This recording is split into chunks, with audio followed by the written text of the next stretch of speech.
We are recording. We are live. So welcome everybody back to the meeting. And we are talking about zip forms today. This is a webinar from the Orange County Association of Realtors. Did a really good job, a lot of tools that I want you to be able to utilize in this platform. So without further ado, we're going to get this thing started. I'm going to share my screen and then just make sure you can tell me that you've got audio. I want to make sure that you can hear the audio once I get it started, because that's the critical piece. And you can hear me, but wait till I push the play button, and then let's see. Screen is shared.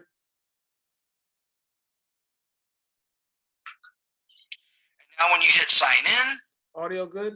you'll now wait for the advertisement to go through and click continue for you to be logged into ZipForms. Now, if you're a brand new member into ZipForms today, the only version of ZipForms that you'll be accessing is the brand new version that we are going to go over today. If I have the seasoned agents here attending our class today, then what you may log into is the current version. The current version of ZipForms will look like this, and I'll probably have to revert back to what it looks like. It looks like it's starting up the new version for me, which is good. But at the top here, I'm going to go back to the classic ZipForms Plus. So if I have any agents that are currently logging into ZipForms, this is what you're looking at. Now at this point, I will say that you want to start moving over to the new version of ZipForms, and how you get to the new version of ZipForms is at the top right side here, and click on this big blue, red button that says Try New Plus. Reason why you want to start using the new version of ZipForms now is that in the next couple of weeks, this current version is going to go away. All your transactions that you currently have here are automatically in the new version, so you're not going to lose anything. Same with your templates. Everything is going to be in your new version. So I will say from now on, be in the new version. So we're going to click on Try the New Plus. Any brand new agents to the business will only have access to the new version of ZipForms Plus. Right away, we get to see that the new version of ZipForms is vastly different than the current version, okay? Here, instead of being defaulted into my transaction list first, I am now defaulted into my dashboard. Now the dashboard I really like a lot because we get to do and see a lot of things super quickly. As an example, under the recent activity, the last time that you were logged into ZipForms, what you last did in what transaction, okay? So it basically just gives you a nice friendly reminder of when you were last logged in and what transactions you modified or edited, okay? The second is that here, over to the right-hand side, you have potential sales volume. Potential sales volume are all your current active transactions that you're currently working on, whether it's a for sale, for lease, purchase, or listing. Any transaction that you create, those are all considered potential sales. So at this point, we can see that I am currently working on about $750,000 worth of sales. Okay? Now, at this point, one of the things that we want to do or look at is there are pending transactions. Pending transactions are when you go into escrow, you're waiting for escrow to close. In ZipForms, there is a feature for you to change the status of the transaction. Now, unfortunately, the status of the transaction does not affect the MLS, but what ZipForms is encouraging you to do is change the statuses of your transactions. So when you go into escrow, you change the status to the transaction to say pending or backup, and now that will be potential income that you have in escrow. And of course, if we're getting ready to close escrow or we close escrow, we change that transaction to closed. Now we can also track our closed transactions. So for the year, we can see how much or how successful or how much money we've actually closed out for the year. Now, right next to this, the most important one or one of the important ones is fell through. That means that if a transaction was canceled or it was withdrawn or whatever or expired, that's income lost.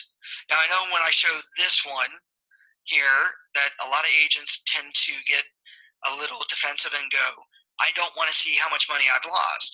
But let's use that positive or that negative as a positive.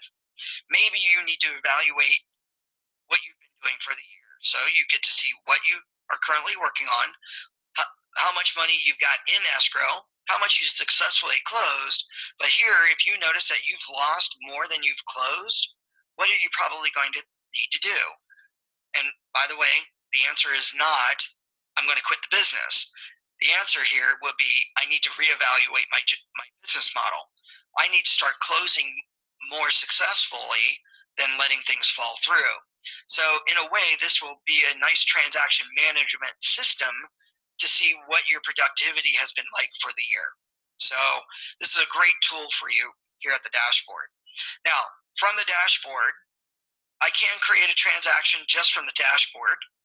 I can also manage any pre-existing transaction that I've created just from the dashboard, or I can immediately go to the forms area to make a transaction from the dashboard. So I don't necessarily, in this case, in the new version of ZipForms, have to click on the Transactions tab to create my transactions or modify them. I can do that all from the dashboard area. Okay, now before we go over to the transactions area, I do want to point out one thing here in ZipForms, and that is at the upper right-hand side. You'll notice that over in the upper right-hand corner, there is a photo of myself. Now in ZipForms, you can customize your ZipForms to a degree, and one of those customizations is uploading a photo of yourself. Why would I ever need to upload a photo? Well, what's nice about uploading a photo of yourself is that anytime you send out something from a transaction, whether it be a direct email from the transaction within ZipForms or a digital signature request, this photo will go out to your clients. To add a photo of yourself, just simply click on where the photo area is, and from here you can click where it says change. When you click on change, you're going to browse your computer for a photo of yourself and upload it. Now please make sure it's a current photo of yourself, because again, this photo does go out to all of your clients. Before we leave the photo screen, we can also update our profile. Here in our profile section, when we click on view profile, down below here, we can create an email signature. The email signature is how we want our emails to end from ZipForms. So if we do email contracts or we do send out a digital signature request, we now have a nice email signature that we can create or that we have created. So less typing you have to worry about doing. If you're formal to your clients, maybe you put in your salutation like sincerely, gratefully, thankfully, wholeheartedly, followed by your name, your company, your address, your CalBRA license number, so on and so forth. Okay? Or maybe you create an email signature because every client is a best friend, later guy, later dude, talk to you soon. Yeah, whatever you want. Anything that you modify under your information or under your email signature at the very top, click save. Now, there is one other thing under the profile section that we are going to take a look at, and that is the settings. Here under the settings tab, very first option that we're given is that we can change our e-signature option. Our e-signature option is all defaulted into Digital Ink. Digital Ink is one of your free member benefits offered to you by CAR, but those of you attending today's class may like to use DocuSign, and instead of you saving the contracts onto your computer where you upload them into DocuSign's system, instead what you can do is select your DocuSign choice and link your DocuSign account with ZipForms. Now everything is merged together, so you don't have to worry about exporting any of your documents onto your computer to only upload them into DocuSign. Once you choose this and you hit save, you have now chosen DocuSign as your preferred digital signature option. But most of us will be able to use Digital Ink, or all of us can, because this is your free member benefit. Given some time today, I'll go over fairly quickly how to set up documents to be sent out through digital signing. Okay? Now, a couple of the other settings Here, super quickly, if we scroll down a little bit, some of you may not want that dashboard to be displayed. Down below here, select the box that says make your transaction list your default landing page. So anytime you go into Zip Forms, your transactions will always appear, okay?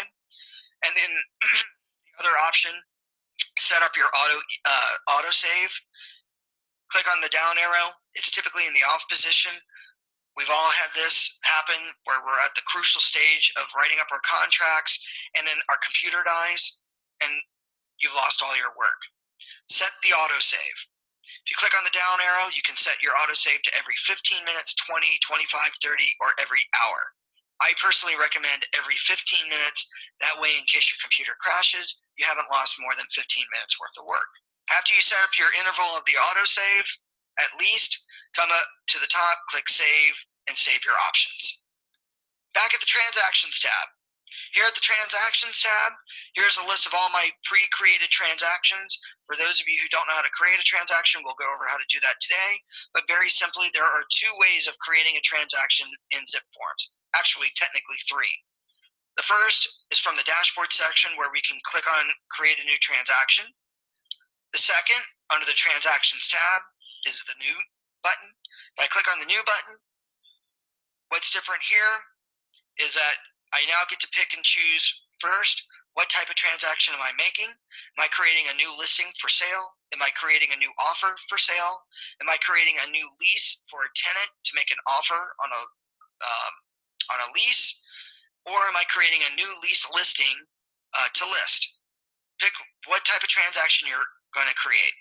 When you click on it, now you're going to name the transaction. I'm now going to select the transaction type. Now, one of the nice new features here, or one of the current features from the current version to the new, is that we can upload a picture to make this transaction stand out. I know that each and every one of us try to create a unique name for a transaction, like maybe a client's name or a property address or a combination of the two. But what happens if I'm working with one client that's made 15 offers on 15 different properties? Those are 15 different transactions. And I know typically, or what happens periodically, is that sometimes you accidentally go into the wrong transaction by mistake. Well, with the add image feature, you can now make the transaction stand out visually. Add a photo. The photo can be whatever you want. It can be of the property, it could be of your client, it could be of the dog, the cat, the flower bed, whatever. The only thing I ask is that make sure it's an appropriate photo, because like your profile picture, this photo will go out anytime you send out a request from the transaction, whether it be a digital signature request or an email to the client from Zip Forms. So make sure it's an appropriate photo. There is one added new feature in the creating the transaction itself, and that is this button here, and it's called MLS Connect. Now, MLS Connect has been around for a couple of years, and that was a separate button, or still is a separate button within Zip Forms to allow you to import another listing directly onto your contracts. So if you're representing a buyer, whereby you have to type up everything, you can instead click on MLS Connect and import that listing data directly onto your contracts. Okay? So they've now done it, or added a button here for you to be able to import the listing from the MLS onto your offers. If you're representing a seller, this is not such a great tool to use, because technically at the moment you have no signed listing agreement, so technically you have no listing in the MLS to import. And if you were to import another agent's listing onto your listing contracts, you're going to have to retype over a majority of all that listing information anyway, because the listing agent comes over. Well, you're the listing agent, so you're going to have to take out that listing agent's information to put yours on. Really, this tool is not such a great tool for someone representing a seller, but this is a great tool if you're representing a buyer. From here, at this point, if I wanted this transaction created, named it, choose the transaction type, I hit save. Now when I hit save, I've officially created the transaction. Now I could go to the Forms button, And now come over to where it says all forms and start adding forms into the transaction. The third method of creating a transaction within ZipForms is found under the TXN or transaction tools. If I click on the transaction tools, to create another transaction within ZipForms, I'm going to use Forms Advisor. Now, Forms Advisor was created by CAR Legal, and what this allows you to do is answer a set of legal questions, most of which are yes or no answers, and based on your answers, we'll compile a list of forms required for the transaction. So this is a great tool for those of you who are brand new to the business and not sure exactly what forms you need. Seasoned agents in the webinar, this is still a great tool for you because maybe you've come across a weird transaction you've never dealt with before. So, and based on those answers, you can create a transaction in less than 10 minutes. Here, I'll show you. So I want to use myself as an example. Maybe I'm a real estate agent. I've been working in the business for about 15 years, but in my business model, all I deal with is buying and selling properties. And in reaching out to my sphere of influence, my past clients, one of my past clients calls me back and says, "Hey, Tony, I want to list my home, but I don't want to sell it. I want to start leasing it out. I need to use it for passive income." Well, wait a minute. I've never dealt with a lease before. Maybe my friends, my colleagues who helped get me into the business, all they deal with is buying and selling properties too. Maybe my broker, my office manager are just out of town. Maybe they're on vacation or whatever. Do I want to pass my hard-earned client that I've spent money on to retain and give them to somebody else that may be a leasing expert? Probably not, right? Because it's all about customer service. So what I'm going to do is come here into my transactions list, click on the transaction tools, and now I'm going to click on Forms Advisor. When I click on Forms Advisor opens up. First thing over here to the left, what type of transaction are we dealing with? Are we dealing with a purchase of a property? Are we dealing with a lease of the property? Or are we dealing with something else? Well, I'm dealing with a lease of a home. When I click on the lease, am I dealing with the listing side, the leasing side, or property management? Well, I'm going to be listing this property. When I do that, now I'm just going to go through these tabs and answer the questions. Very simply, if there's an answer that's got multiple choices, click on the down arrow and select the necessary choice.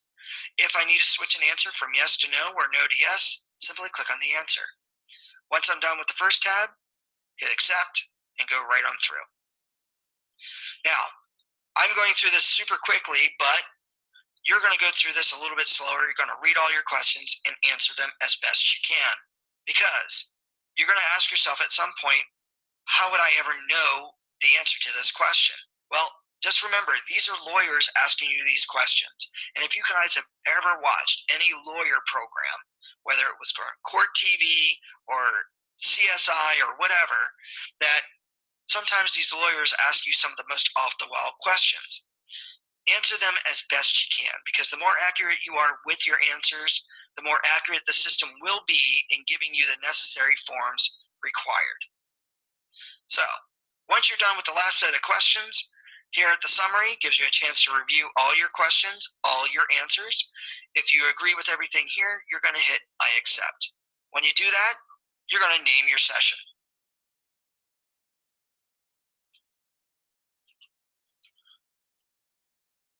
At this point, when we say okay, and what's nice about naming that session is that at any given time, if I ever need to come back, or if I have the same situation ever again, instead of re-answering all the questions, I could just go over to the file list, reference this session to grab the exact same forms.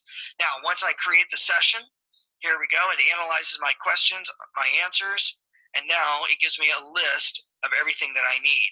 Starting from left to right, in green, the forms that are going to be used. Gives me the form number, gives me the form name. Now, what I love about Forms Advisor is it links you into 2 other free member benefits offered to you by CAR. The first is Forms Tutor. Now, Forms Tutor was created by CAR Legal to explain to you, the agent, how and why this form is used. This is good because you have to explain each and every line of that document to a signer, right? Well, how do you know how to explain that to a client if you've never read it before, you don't know anything about it? Here, if you click on the Forms Tutor should open up and it should take you directly to the form. But in this case, just to show you a form, the form will open up just like so. And then you're going to see these nice little blue dots, depending on the form, at every page, every line, maybe every paragraph. Okay? So in this case, as an example, I'm opening up the RPA in Forms Tutor, and it may take it a second here. The form opens up, and now we see these nice little blue dots throughout the form. If I click on the blue dot, I now see a nice written explanation of that form, or of that page, of that line, of that paragraph. I know most of us here do not like to read, right? It's hard enough that you have to already read through the form. Now you got to read through this entire legal explanation about that form or of that paragraph. Well, let's make it easier on ourselves. Over here to the top left corner, we got the side words triangle. That is a play button. If I click on the play button, I now hear an audio explanation of this form, of that line, of that paragraph. So this is a great tool for you to be able to click on what you need and learn about that form, which is kind of nice. Now, by the way, you can access Forms Tutor directly from CAR's website. If you go to car.org, move your mouse to where it says Transaction Center. Under the Zip Forms tab, scroll down to where it says Forms Advisor, Forms Tutor. And from here, scroll down to Forms Tutor. And when you click on Access Forms Tutor, you can access from every form from A to Z. So here you can look at every form, just like we did.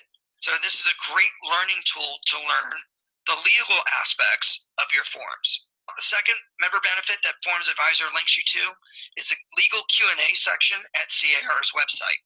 So questions asked by you, the agent, regarding this form for various situations and their responses to those questions. So now, with these two tools alone, you can now learn the full legal aspects of why that form is there. So now, if you know the legalities behind the form, and you know the questions and answers that come up that are asked by agents, now you can confidently explain why this form is being signed by your client, which is great. And then, of course, the last column here, preview, we can preview what the form looks like. If we love everything that we see here, we can now click on Create a New Transaction. We name the transaction. Now when we say OK, Forms Advisor is now creating the transaction within my Zip Forms account, so I can now simply close out. And now when I click on my Transactions tab, there's the Donnie Trump lease for $928. Now when I click in this transaction, I can now go to the Forms area and now modify all the forms. So in a way, we created that transaction in less than 10 minutes. Are there any questions on Forms Advisor? So here we go into a transaction that we've created. Once we go into transaction, it looks a little bit different now just because it defaults you into a summary of the transaction. This information will be filled in as you begin to fill in information on your forms, like the buyer or seller information, the listing agent or selling agent information, depending on the transaction, things like that. All right, going into this transaction super quickly to actually add forms into the transaction for me to edit, I'm going to come over to the gray bar here near the top, and I'm going to click on the third icon from the left, which is your Documents button. Here on your Documents button, this is where you're going to be able to look at all your forms within the transaction. As you can see right now, we have no forms added. To add a form into a transaction very easily, we come over to the top right to where it says All Forms. When we click on All Forms, here's a list of all 329 CAR forms for buying, selling, leasing properties in the state of California. To add a form into a transaction, simply click on the form from this list, and it adds it into the transaction. Most of us, when we start a transaction, only need about, 2 or 3 forms to get started. Do I want to go through 329 forms just for 2 or 3 forms? No. I need to find those forms super quickly and easily. Well, how we do this is at the very top. At the very top, underneath where it says Forms, says Search for Form Name or Description. Here, if I click in the box, I can say type in the form number, like RPA. The moment I type in RPA, the forms list starts to automatically show you or give you all the forms that have either RPA as part of the number or part of the title of the form. Once I find the form that I need, I click on it and add it. Now, if I don't know the form number, but I know part of the form name, like, I don't know, disclosure, now the forms list sorts to give me every form that has the word disclosure as part of the title. Again, simply click on the form that you need and add it to the transaction. Once you've added the forms into your transaction, very quickly and easily, close out by clicking on the red X or clicking on the white box outside. And now I can click on the form and begin to edit the terms of the agreement. Now, before we go into this, let's go over a couple of your extra tools here super quickly. Right away, on our menu choices over to the far left, we can e-sign documents. This is how we begin to digitally sign our documents, either using DocuSign or Digital Ink from our earlier session. Share.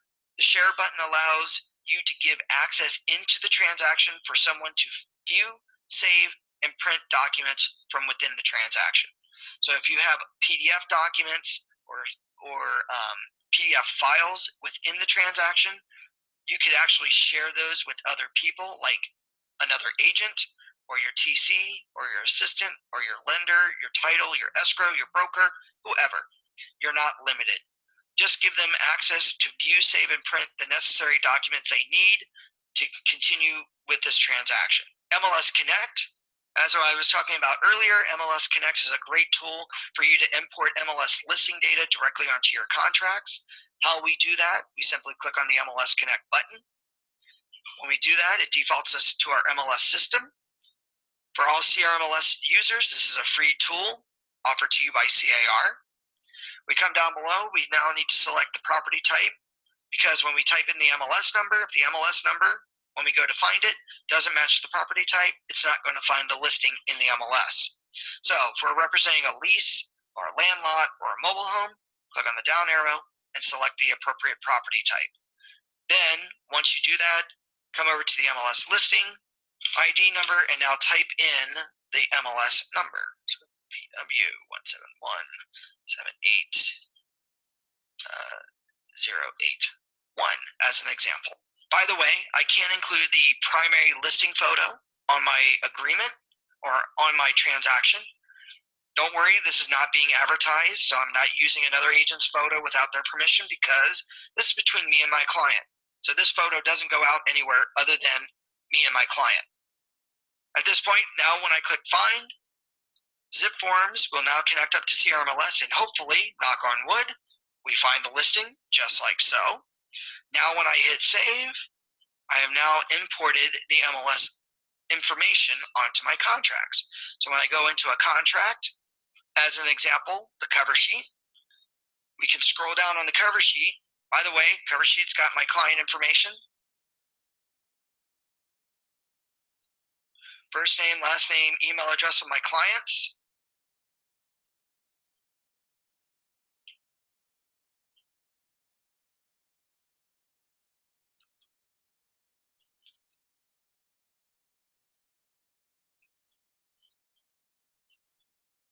As an example. But now when I go down to page 2, so here, come down below, there's the property information all right here. So as a matter of fact, we'll probably get even more information than we normally would have in typing up the contracts, like MLS number, APN number, maybe the list price, list date, what the property includes and excludes if it's been typed in on the listing, along with me putting up my offer.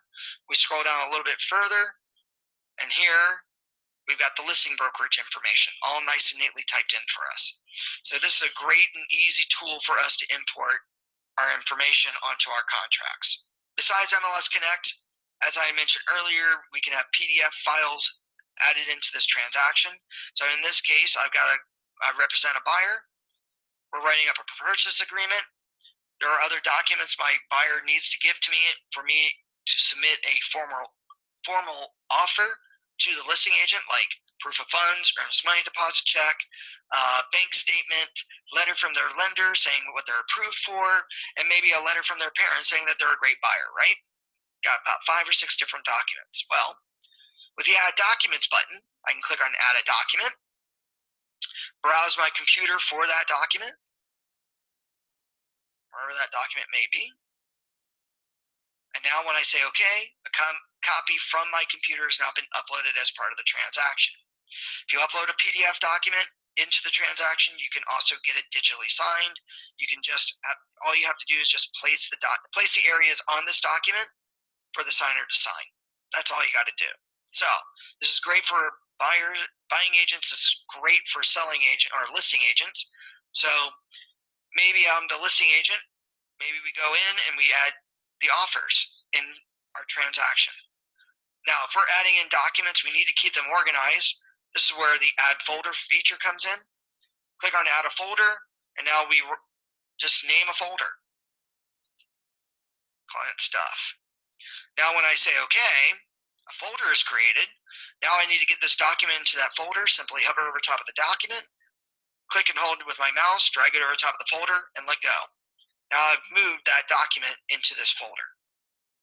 Okay? So this is a way of keeping everything organized. So maybe in this case, I represent my buyer. I add a folder called Client Stuff or Client Docs. Then I go into that folder, add their documents that way.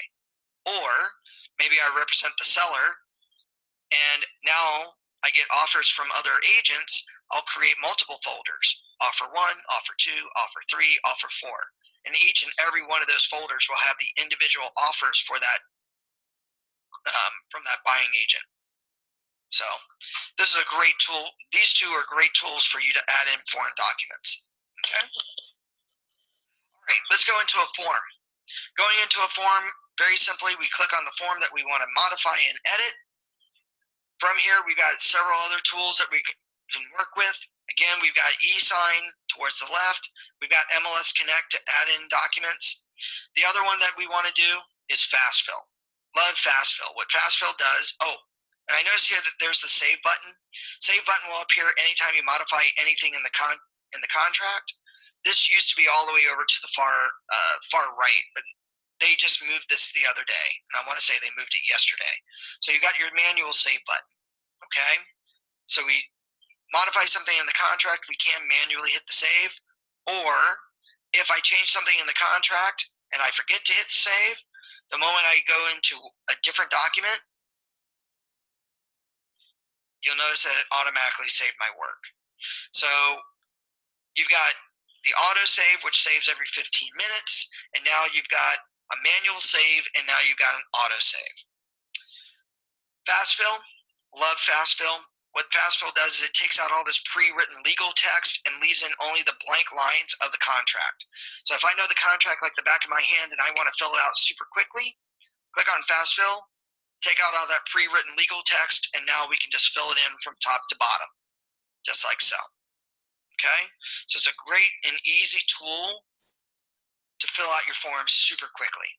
Okay? NA, this is a great tool. You fill in your contracts. Say we fill here the offer, but do we fill in every line on this purchase agreement? Probably not, right? Most of agents that I know will leave a lot of this blank. To protect you and your client, after you fill in what you need to fill in on the contract, and instead of leaving all these extra lines of text blank, NA allows you to fill in what is called not applicable on all these blank lines. How we do that? Very simply, click on NA Fill, say Apply NA, and now anywhere there can be typed text is automatically filled in with NA. So after we type up what we need to on the document, we come over to NA Fill and fill out the rest of the document so that every line of text that doesn't have already text in it is now filled in with not applicable. So now someone can't try to commit fraud against you and your client. At any given time, you can rewrite over an individual line. Just simply click on the individual line and manually take out and retype in what you need. But in very few cases where you might have to retype over the contract entirely, instead of you going through every line, taking out NA instead, click on the NA Fill again, and now hit Remove, and that removes out all the instances of NA on this form. So it's a great protective tool or preventative tool from having somebody write something in without you knowing it. Okay. Preview the document as PDF. Spell check. That's an important one now. Highlight. Love highlight. What the highlight does, it highlights the pre-written legal text. So if you need someone to really pay attention to make sure that they read something in the form before they sign it, because it's a term that still needs to be negotiated, you can highlight it. Now, not everybody likes yellow. So click on the color, select the color that you like. From here, re-highlight or highlight over the area, and now click highlight again, and now you've highlighted the text. Now I can email this document out as a PDF to my client or to my broker. Please read the sections that are highlighted. Let me know if you have any questions, because we may have to write something else or different in the terms. Now they can read it. Broker answers my question. Now what I need to do is remove the highlight before we sign. How we do that: select the color that we're about to remove, re-highlight over the area, click highlight again, and that removes it automatically. I call this a drafting tool. Most people's printers are black and white. Even on that light pink color, this would show up as jet black. So in a way, it will black out those areas of the form. Now, the last thing you as an agent would want is to have a client sign a form with areas of the form blacked out. That will not make for pleasant conversation between you and your broker. Even on a color printer, as an example, this light pink actually on a color printer hides all the black lettering as well. So it's like blacking it out. So I would say before you print it, to get it signed, remove all the highlight areas in your contract. That way, easy to read contract after you print it. All right, one last button that we'll go over today: photos. Love the photos tool. The photos tool allows you to upload photos to your contracts. This is a great tool for forms such as the AVID. For those of you who don't know what an AVID stands for, it stands for the Agent Visual Inspection Disclosure.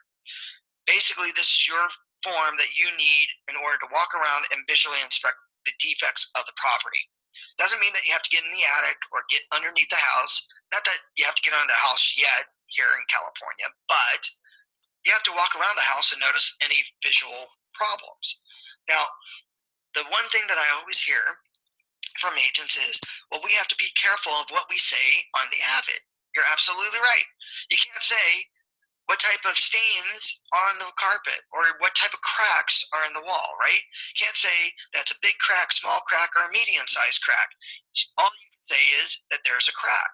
But because you have your phone with you at all times, take a picture of it. Take that photo, put it onto your computer. And from there, you're going to upload it as part of your contract. So, as an example, here I've opened up an AVID, and maybe as I'm filling out the AVID, I'm going to make a note here on the entry that the rain gutters don't seem to drain anywhere. Now, I know if most of you agents saw something like this, you would probably think I was a crazy person, right? What do you mean the rain gutters don't drain anywhere? They got to drain somewhere, right? That's why they're on the house, you would think. But because I took a picture of that rain gutter at the entry, I'm going to now come over to the Photos tool. I'm going to click on Attach a Photo, and now I'm going to browse my computer for that photo. Once I find that photo, I'm now going to describe the photo.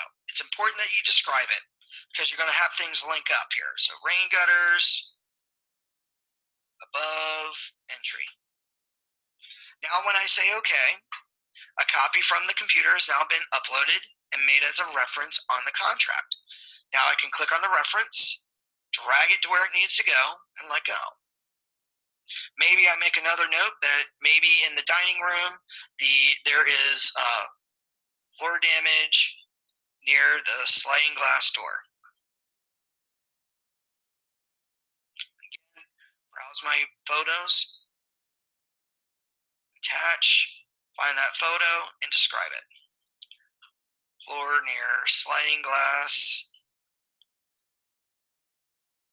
door in dining area. And again, when I say OK, The reference is added to the top of the document. I grab it, move it, and it now becomes photo number 2. I am not limited to the amount of photos that I add, but what happens is that when I either print or email as a PDF or send it out for digital signatures, these photos will be added as extra pages after the last page of the document. So when a client goes to digitally sign this or print to sign this is what they'll see. Here as the PDF document, they see page 1 of the Avid. Looks pretty normal to me, but when we get down to page 2, here at the entry, rain gutters don't seem to drain anywhere. There's reference to photo 1. Floor damage near the sliding glass door, reference to photo 2. Photo 3, photo 4, photo 75, photo 375 if you want it. After you get past the last page of the agreement, as you see here, there will be an extra page added automatically. On that extra page, you notice that there's reference to photo 1. And now there is the photo of the rain gutters above the entry that don't seem to drain anywhere.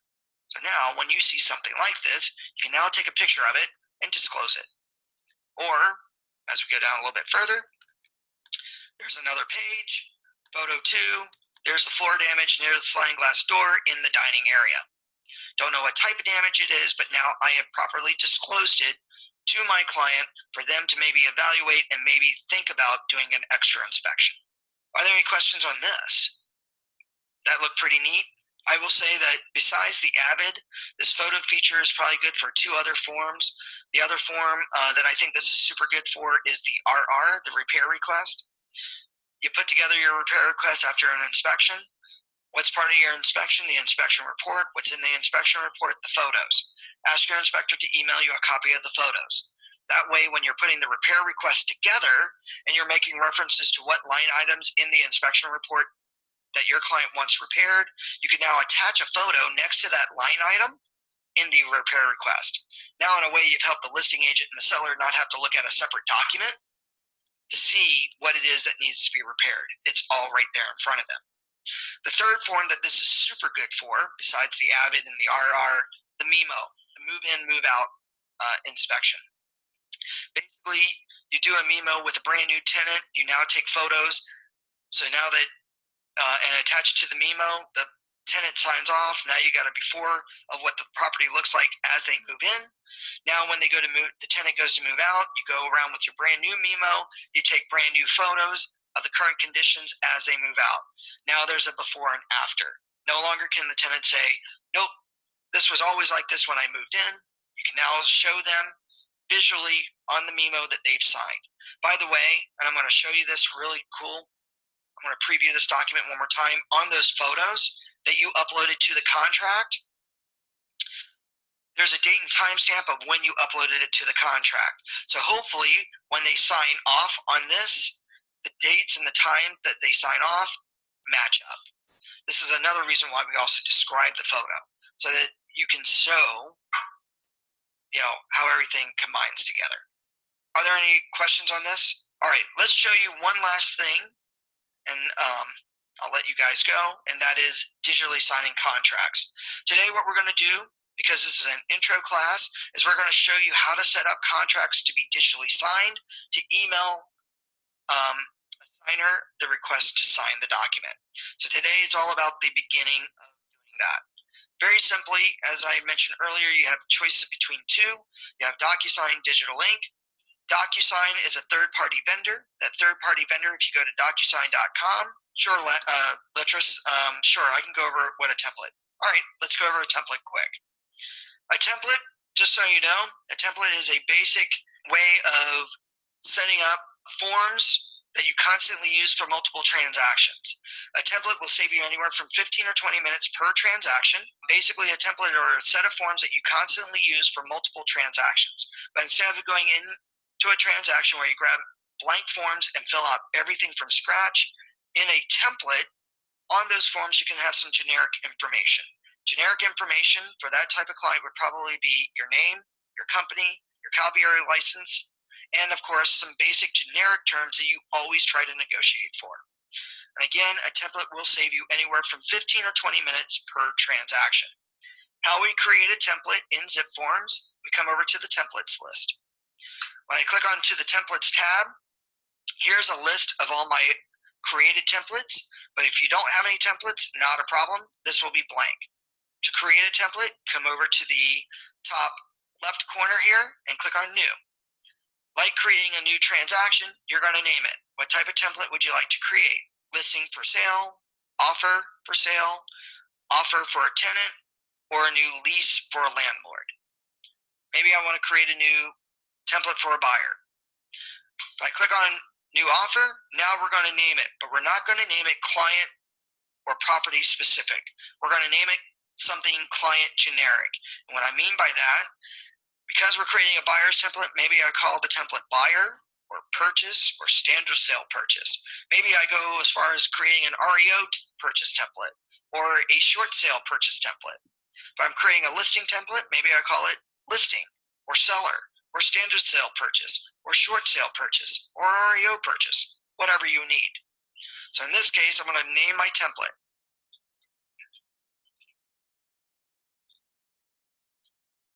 Then I'm going to choose the template type. Now, by the way, where it says the auto apply, you're going to leave it at do not automatically apply this template. Reason why is that you want to be fully in charge of what templates that you've created get applied to what transactions.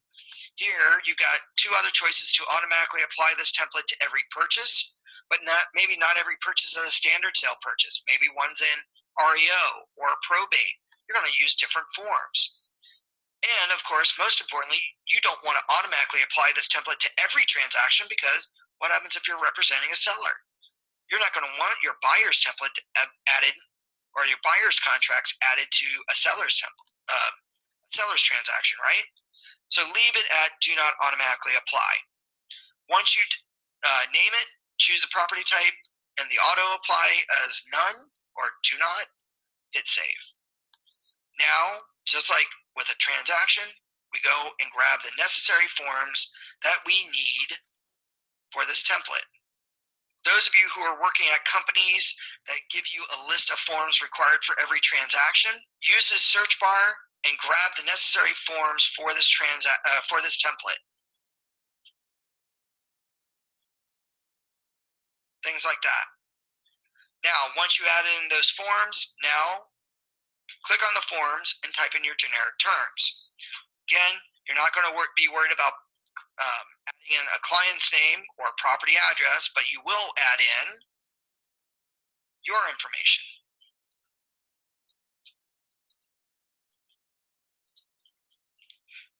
Right? Your company, your name,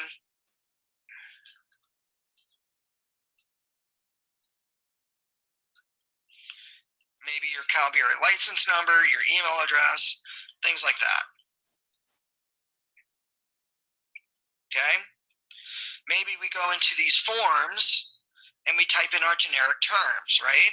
Our generic terms being, I don't know, how many days escrow do you shoot for? Do you shoot for 30-day escrow? Do you shoot for 45-day escrow? Do you for 365-day escrow? Who pays for what? Buyer or seller, right? Is this a loan? And things like that. Add those things in.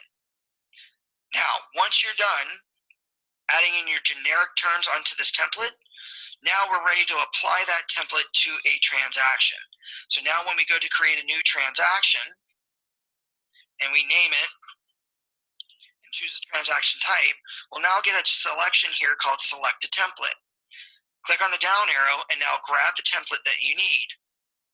Now when I hit save, all those generic terms and all those forms are now added to this transaction. So now what do I need to do in this transaction? I need to type in the specifics of the transaction. The specifics being, at this point, client information, property information, maybe the offer, but you'll notice that some of this other information is already filled in. Maybe I go into the form, and instead of maybe a 30-day escrow, they want it 45, or maybe instead of a loan, they want to offer all cash. I can switch all that around. All right, so let's get back into digital signing. As I was mentioning earlier, you have two choices, DocuSign Digital Ink.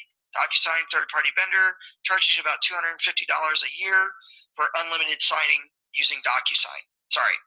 Digital Ink, because it's created by ZipLogix, and ZipLogix creates zip forms, you can sign unlimited transactions, unlimited amount of times for zero cost.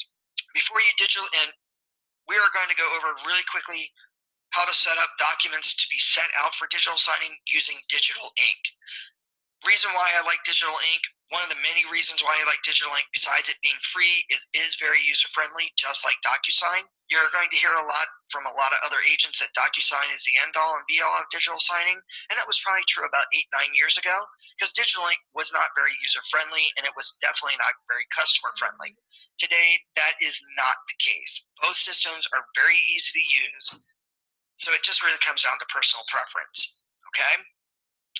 Of course, if you're like me, you're probably also on a tight budget, and I like to show you your free stuff where you can, when you can, because when you're on a tight budget, you want to take advantage of your free stuff where you can, when you can. So, with that said, before we do any digital signing, whether it's DocuSign or Digital Ink, make sure that all parties involved in the transaction are okay with accepting digitally signed documents.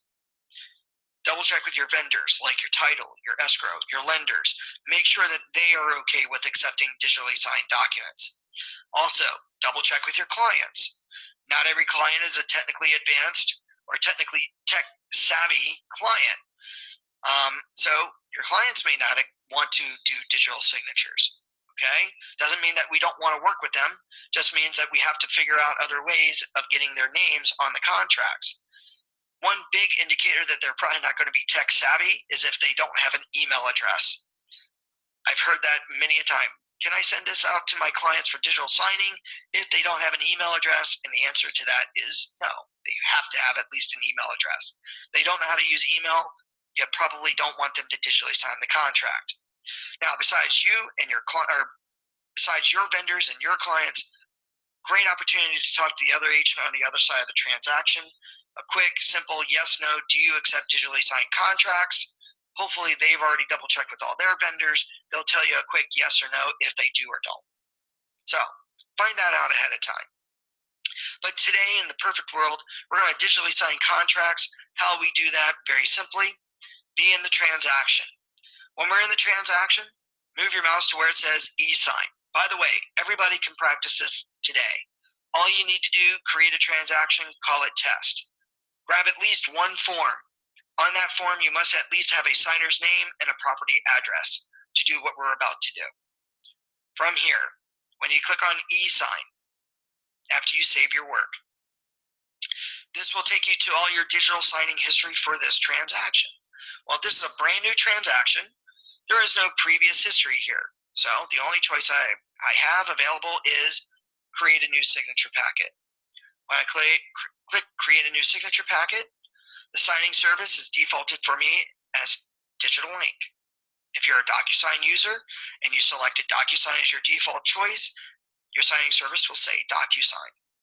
From here, we're going to come down below and choose or select the documents from our transaction that we wish to sign. So click on the document.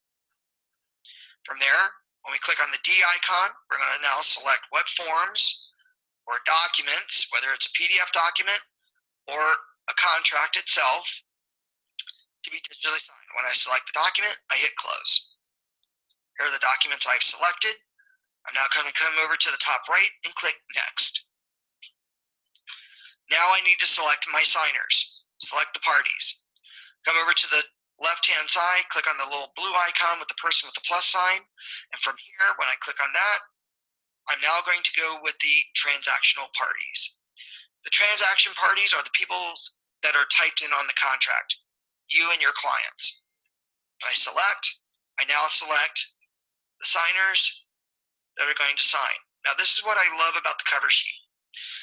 If you have the cover sheet, page 1 of the cover sheet requires at least a first name, last name, and email address. You don't have to fill in everything else on page 1, but at least your client's first name, last name, and their email address. If you fill it out there, not only is their name filled out on every contract, their first name and last name, but when you go to digitally sign, the first name, last name, and email address will automatically be filled in. If you do not use a cover sheet in a transaction, then only the first name and last name will be will be filled in here. Before you can select that person, you then need to click the email section to type in their email address. Now, if you're up at 2 or 3 o'clock in the morning, which I know some of you in this room are, do you want to be typing anything extra at 2 or 3 o'clock in the morning? Probably not. Type it on the cover sheet. That way you don't have to worry about doing it later on. With all 3 elements here, we can now select that signer to sign. As we select the signers, you'll notice that in the background, this puts them in order of selection. This order of selection indicates the order in which the email goes out in. Now, at this point, I've selected me and my signers. I hit close. Now, I can switch the order if I need to. Right now, I've got Donnie being first, meaning that they will get the email request first to sign before number 2 and number 3. Number 3 will not get the documents until number 1 and number 2 have signed, completed, and reviewed the documents. Now, if I've talked to Don and I've talked to Ivanka, and Ivanka says, hey, I can get to these documents in 5 minutes, whereas my husband Don won't get to these documents until 11 or 12 tonight, do I want Don to be first or second? I probably want him to be second. How I can switch the order, simply hover over top of the signer, click on the 4-way arrow just like so, and drag it above or below and let go. Now we've just switched the order of Ivanka and Don. Now, some of you in this room want to send it out to everyone all at once. You can do that as well. Simply click on the number, click on the little arrows next to the number, and now you can make everyone number 1. That means that everyone will get an email request at the same time to sign the documents. Now, I typically don't like this, especially if we've got signers at 1 email address. Sometimes spouses, the older couples, only have 1 email address amongst the both of them. This is where we need to be careful to make sure that we leave it in the order, because you don't want the one spouse signing as the other by mistake. Fortunately, in the state of California, without a formal power of attorney, spouses are not allowed to sign for each other. So it's important that you leave it in the order, especially if they are at 1 email address. So in this case, Don and Ivanka are at 1 email address. They do not have a formal power of attorney. So what I need to do is put them in order. So in this case, I'm now going to leave them in the order, indicating who's signing first, second, and third. Okay? Now, at this point, and I'm going to take the listing agent out by mistake. I meant to choose myself. At this point, after I switch the order around, I'm now going to hit next. Now, in Digital Ink, it asks you, would you like to add in some cyber security? Now, this will be the only time Digital Ink ever charges you, and that's typically $5 per signer for the transaction. And actually, it looks like they updated this to be unlimited signers for only $5 per transaction. So that's not too bad. So in this case, $10 for them to digitally sign the documents from this day forward. But I can tell you 9 times out of 10, you will not need to add this. In certain special cases like REOs or short sales, sometimes the lenders require special verification, but with all the regular transactions that you're probably going to be dealing with, 9 times out of 10, with all the tracking software that Digital Ink already does, all you'll need to do is just hit no thanks. A lot of times your lender will tell you if you need to do the special verification. In this case, because we don't have to add in the special added cybersecurity, we go to the most important step, stage 3, making sure that our documents have everything to do for our signers. Meaning, my signers have something to do in every document for them to sign and initial. Now here are the pros and cons of what I like and dislike about Digital Ink. First thing that I like about Digital Ink is that the form takes up the full size of the screen. It's easier for us to read and go through. But what I dislike about Digital Ink is that when I get down to the bottom of the RPA in this example, I'm down at the bottom of the first form, or of the form itself. Unlike digital or DocuSign, if I get down to the bottom of this form, the other form automatically uploads, and then the next and the next and the next. So it's easier for me to look at the forms very quickly from start to finish. I have to come back up to the top and click on the down arrow next to the document to switch in between my documents. But About 90% of the forms in Zip Forms already have the digital areas already placed. So it's really easy for me to tell in Digital Ink what areas already exist in the form. So I don't have to necessarily scroll through the form. And that is done with this box over here to the left. This big giant blue box. When I look at the big blue box, I'm going to look for the far left here, and I get to see what signers already have what tasks that are pre-existing in the form that I'm looking at. So I see here in the RPA that Donnie Trump already has the sign, initial, sign fields already placed. Same thing with buyer 2. To verify that, if I wanted to, scroll right down. And I see this is where Don and Ivanka are going to be signing already. They haven't signed it yet because I haven't sent it, but at least I get to see where they're already signing. So what I like about Digital Ink is that I can quickly and easily go through my forms, like that PDF document. I see here that when I go to this document, that I see immediately that buyer 1 and buyer 2 and nothing underneath or in between. That means that this document has nothing to do for either one of my clients. So what do I need to do? I can scroll down on the document, and where they need to sign or initial, simply select the signer.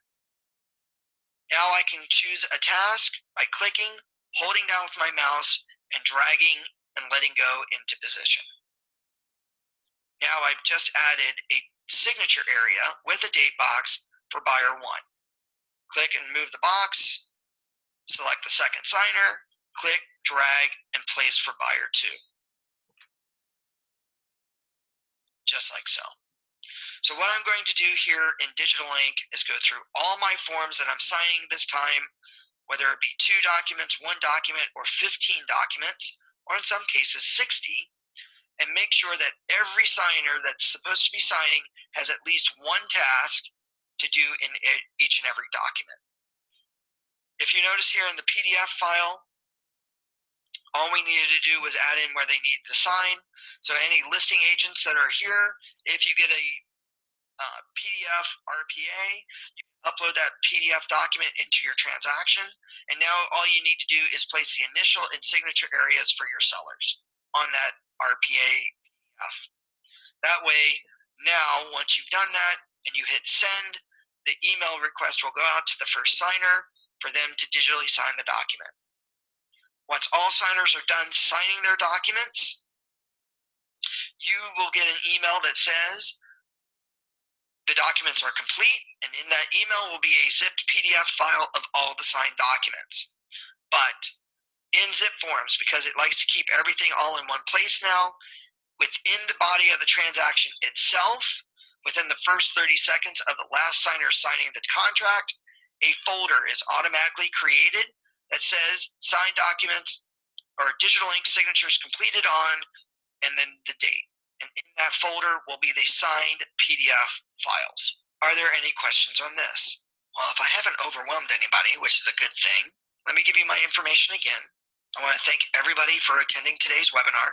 Sorry we went over by a few minutes here, but here's my information. You can feel free to email me anytime. My email is tony@ocar.org, or feel free to give me a call at 949-586-6800, extension 104. I hope everybody got to enjoy today's webinar, and I guess I will talk to you guys soon. Good afternoon, everybody. Awesome. So we're going to. Thank you all very much. My bad. Hang on. Let's get this squared away. Here we go. Share back to our screen here. We're going to open it up. I know that there may be some questions that you have. I hope that you took some great nuggets from what was shared today, some things that I didn't even know exist. I learned when I watched this webinar. So we're just going to open it up now. I know Rebecca's got some things she wants to share. So let's talk about the next 5 or 10 minutes. Let's open it up for questions, comments. So I don't know if he went over the time zone. He did not. Okay. You guys should really correct your time zones, because sometimes those time zones in there, I think, are like mountain time or something. It's back east. Time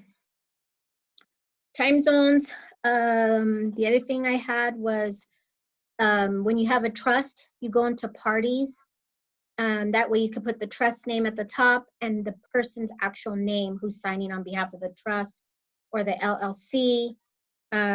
You cannot put that information in the cover page. You have to go in through the section of parties.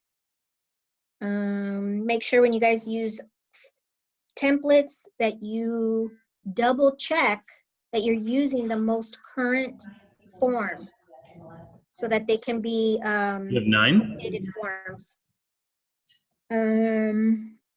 Now ZipForms has a third choice. If you have DocuSign and ZipForms, there's a 1.0 and a 2.0. I just tried out the 2.0 yesterday. It seems like it's a little bit more friendly, but I only tried it the one time, so I'm not sure. And then in regards to using the same email address, I know DocuSign will change the person's name if you have two people that are using the same email. If they are not paying attention and they just click accept, they're gonna sign the name that you assign to it. So it could technically change the names. I see it happen all the time. I'm constantly resending DocuSigns because agents are not letting their clients know, hey, make sure you open it up, you take a look at it, don't rush through, see who it's going to. Is it going to Joe or is it going to Sue? And whoever it's going to is the person that should be signing it. That way the signature name does not get changed on that. So those were my little nuggets. All righty, thank you so much, Rebecca. I know Patrick just asked for the URL for it. I've just dropped that in the chat, so there you guys go for that as well. This will be This is recorded. This is going on to our channel as well. There's a lot. We really just scratched the surface of all the things that you can do with ZipForms, but I know there's been some agents who were kind of just unfamiliar with some things. I know we got some new agents that maybe haven't seen a training on ZipForms and how it all works. So we wanted you to be more familiar today than you were before. I know some senior agents on here were looking like myself saying, wow, I didn't know that I could do that. So hopefully you were able to grab those nuggets as well. And especially with the pictures on the Avid, I mean, that's just a fantastic tool right there. I've always wanted to add pictures, and now I know how to add pictures to my Avid. It's great stuff to have. Again, it just it protects our clients, it protects us, it makes everything clear so that there's no questions in anyone's minds of what we're talking about. So with that, if there's no other questions, other comments, I know we went a little bit over today, but I hope everybody was found the time to be useful. Any other questions before we wrap it up today?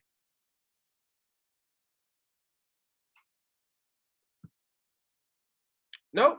With that, guess what, guys? You all have a wonderful rest of your week, and we'll talk to you next time.